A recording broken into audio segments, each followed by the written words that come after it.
Today, I want to talk to you about A Doll's House by Henrik Ibsen and give you a basic understanding of the play to help you as you're reading it and for you can understand the background that goes into the play. What's going on in society and what an author sees in his or her life comes into their works. And this is definitely the case with Ibsen. So, let's talk a little bit about the society and the world of the playwrights and what people are seeing and what he does and how brilliant he is with his writing. Some basic facts about A Doll House. It was published in 1879. The play was highly controversial when first published, as it is sharply critical of Victorian marriage norms. The play was born in a time of revolution in Europe, and it's a form of dramatic irony. So we want to keep in mind that it's a highly controversial play. Why are things controversial? Usually because they find a flaw in society and they portray it. And people don't want that flaw to be portrayed. Revolutionary. So, charged with the fever of 1848, revolution, a new modern perspective was beginning to emerge in the literary and dramatic world, challenging the romantic tradition. Ibsen has been credited for mastering and popularizing the realist drama derived from this new perspective. Okay, so we have realist drama coming out of this. His plays were both read and performed throughout Europe. In numerous translations, like no other dramatist before, A Doll's House was published and premiered in Copenhagen. So it's huge. It's really out there. It's translated into many different languages. People are interested in it. They want to hear this message.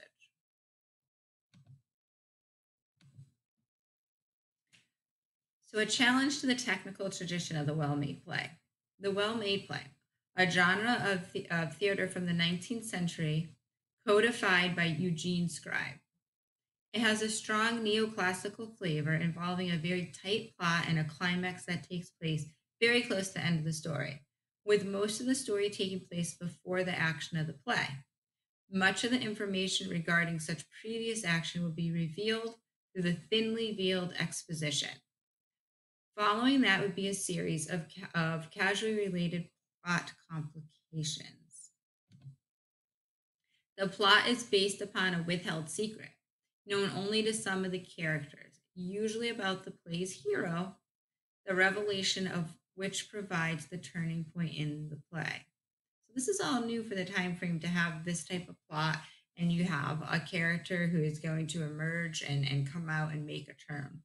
The initial exposition provides information, usually by means of question and answer, about the events that precede the start of the play, and both leads towards the secret and withholds it. Ups and downs are generally seen in dialogue, exchanges of wit between opponents, in which we move closer to the revelation of the secret. The key to the whole play is that each act or scene repeats the same pattern, which is quite brilliant on Ibsen's part. So, the majority of well made plays are comedies, often farce. In his books, The Coincidence of Ibsenism, Bernard Shard proposed that Ibsen converted this formula for use in serious plays by substituting discussion for the plausible denouement or conclusion. Thus, plays become open ended, as if there were life beyond the last act curtain. Ibsen's play was notable for exchanging the last act's unraveling for a discussion. So the very end of the play is really the turning point of it. It's where people are left with that wow moment. Like, did that just happen? And it leads to a discussion and it leads to having a realization or understanding of what's happening after the curtain closes, after the play ends. And this is what makes it so brilliant for the time that it was written and released. Critics agree that up until the last moments of the play, A Doll's House could easily be just another modern drama broadcasting another comfortable moral lesson. So we're not seeing this huge controversy till the very end. It could just be a regular modern drama, a comfortable moral lessons taught. However, at the end, when Nora tells Torvald that they must sit down and discuss all that has been happening between us, the play diverges from traditional form. That is not what a traditional woman wife did in that situation for the time frame. With this new technical feature, A Doll's House became an international sensation and found a new school of dramatic art from that moment right there for her standing up for herself and not accepting what felt wrong in her relationship, what was wrong in her relationship. So, is the play a tragedy or a comedy? What is a tragic comedy? It comes from the Latin tragicomedia. It's a drama that mixes elements and styles of tragedy and comedy. The main concern is to explore the relationships between man and supernatural agencies, God, fate. It mixes farce and humor with moments of sadness. It often related with social and political disruption. Tragic comedies are not merely plays that combine the comic and tragic. They are plays in which the tragic and comic are formally and emotionally dependent on one another, each modifying and determining the nature of the other so as to produce a mixed tragic response from the audience. Tragic comedies generally end in moral and aesthetic discomfort, leaving the audience to wonder on the true objective of the play. So, a tragedy, no definition of a true tragedy. Tragedy is an imitation of a noble and complete action. Fearful incidents. Royalty in mind, not ordinary citizens. Dramatic, not narrative format. Terror and pity aroused. In literature, a tragedy is concerned with the fortunes and misfortunes and disasters that befall people of power or position. Again, the king, the royalty. For a tragic figure to be effective, they have to have qualities of excellence that lift them above normal people, but in the end are not enough to save them from the self destruction or general destruction that is brought upon them. A lack of hope is a crucial and often overwhelming element in most tragedies. A tragedy in literature is a protest against the petty pace of life, against God, chance, fate, or circumstance, against bad things that are happening to good people. All right. So we have this it's overall a tragedy, but we're gonna find some comic relief in it as well. But we have a feminist message in this book, in this book, in this play, which is the most kind of important part of it. So the play rocks the stages of Europe when the play was premiered. Nora's rejection of marriage and motherhood scandalized contemporary audiences. She rejected her role, and during the time frame, that was not what happened. So it was shocking, and people were drawn to that, and they wanted to either criticize it or praise it, depending on their views. And that's what brought it such popularity and made it such a brilliant play. In fact, the first German productions of the play in the 1800s had an altered ending at the request of the producers. They didn't want it to end that way, so they just changed it to make it more traditional and to fit in. Ibsen referred to this version as a barbaric outrage to be used only in emergencies. If you look at the play, uh, it started in the 1880s, but it still goes on today. People are still performing this play. So you can see Jane Fonda, but we're talking about 1880s, way before her time that it was first put out there. Ibsen was reacting to the uncertain tempo of the time. Europe was being reshaped with revolutions, and he wanted to be part of it. He wanted to reshape the thought process, basically, of the start of women's rights. The revolutionary spirit and the emergence of modernism influenced Ibsen's choice to focus on an unlikely hero, a housewife, in his attack of middle class values. So, our hero, a tragic hero, is a housewife, not jumping into your typical royalty and kings and queens. And he attacks what the problem is and what's wrong with marriage and middle class values. And he does it through Nora's eyes and her character. It quickly becoming the talk of parlors across Europe. The play succeeded in its attempt to provoke discussion. He wanted people talking about it. As soon as you can get people to talk about what's wrong in society, you can get people to start to fix it. The very first thing you do is to find and show the problem. That's what he did. Kind of connects back to if you look at Mark Twain. doing the same thing in The Adventures of Huckleberry Finn with showing the problems through a satire of racism. Because if you can get it out there and you can shock people and you can get a discussion, then that's the first step to getting to a solution. Same thing that Ibsen is doing for Woman. In fact, the numerous ways that the play can be read, and read it was, the printed version of A Doll's House sold out even before it hit the stage. That make the play so interesting. Each new generation has had a different way of interpreting the book. From some who will see it as a critique of feminism to others who are going to see it as an evolution to making things change and to making things better. Okay, so the major themes of the book, women and men. This play focuses on the way that women are seen, especially in the context of marriage and motherhood. Torvald, in particular, has a very clear and narrow definition of what a woman's role should be. He believes that it is the sacred duty of a woman to be a good wife and mother.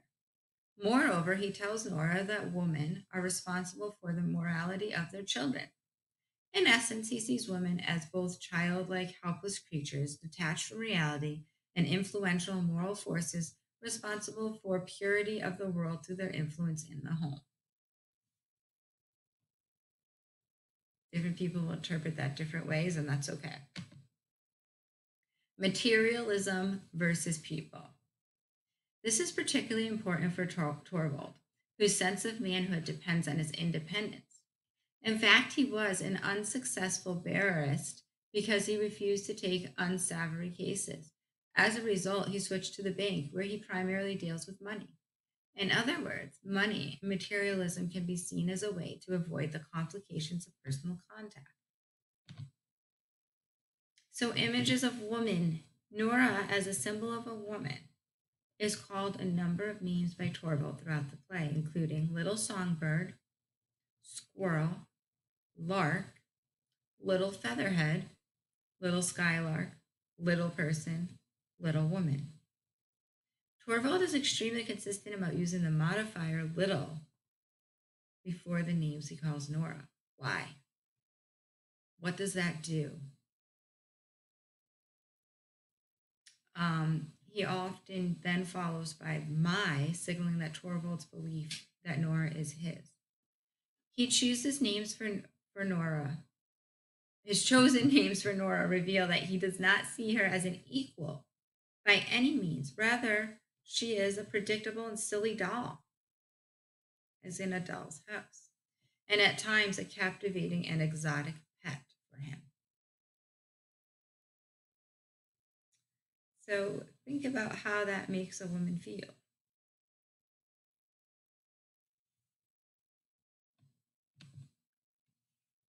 Light in the play. Light is used to illustrate Nora's personal journey. After the turning point of Torvald's claim to want to take everything upon himself, and while she is talking to Dr. Rink, the light begins to grow dark, just as Nora sinks to new levels of manipulation. When Dr. Rink reveals his affection, Nora is jolted out of this fantasy world and into reality and insists on bringing a lamp into the room, telling the doctor that he must feel silly saying such things with the light on. Why would that change it? What do lights do? What do they help you to do? The dress. Nora's ball dress symbolizes the character she plays in her marriage to Torvald. Take note of when Nora is supposed to be wearing it and who she's wearing it for. And then we have the tarantula. A tarantella is a folk dance from southern Italy that accelerates from its already quick tempo and alternates between major and minor keys. In its constant fluctuation, it is like Nora's character.